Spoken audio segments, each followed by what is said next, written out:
ইরানের সঙ্গে পাল্টাপাল্টি হামলার মধ্যে ইসরায়েলি প্রধানমন্ত্রী নেতানিয়াহুর ছোট ছেলে আভানার নেতানিয়াহুর বিয়ে স্থগিত করা হয়েছে।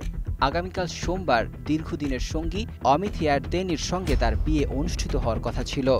শনিবার এক প্রতিবেদনে এ তথ্য জানিয়েছে ইসরায়েলি সংবাদ মাধ্যম টাইমস অফ ইসরায়েল। জানা গেছে, তেল আবিব থেকে ৩০ কিলোমিটার দূরে কিবুৎজ ইয়াকুমে আভনার নেতানিয়াহুর বিয়ে অনুষ্ঠিত হওয়ার কথা ছিল। বিয়ে উপলক্ষে নেওয়া হয়েছিল ব্যাপক নিরাপত্তা ব্যবস্থা। সোমবার কিবুৎজ ইয়াকুমের ১.৫ কিলোমিটার রেডিয়াস পর্যন্ত আকাশসীমাও বন্ধ ঘোষণা করা হয়েছিল। তবে ইরানের ক্ষেপণাস্ত্র হামলার জেরে শেষ পর্যন্ত বিয়ে স্থগিত করতে বাধ্য হয় নেতানিয়াহু।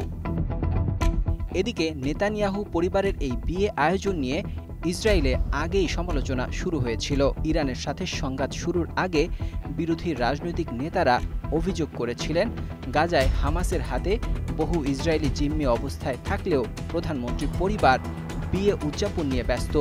শেষ পর্যন্ত সেটিও এখন হচ্ছে না। গত শুক্রবার ইসরায়েলে ইরান বড় ধরনের সামরিক অভিযান চালায়।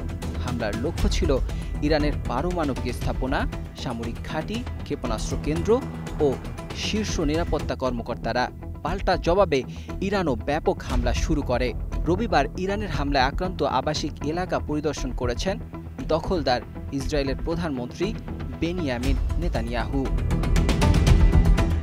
হামলায় ইসরায়েলের বেসামরিক নাগরিকদের মৃত্যুর ঘটনায় ইরানকে চড়া মূল্য দিতে হবে বলেও হুঁশিয়ারি উচ্চারণ করেছেন ইহুদি এই নেতা। বাতিয়ামের আবাসিক এলাকা ঘুরে দেখার সময় তিনি আরও বলেন, বেসামরিক নাগরিক, নারী ও শিশুদের পূর্ব পরিকল্পিতভাবে হত্যা করেছে ইরান।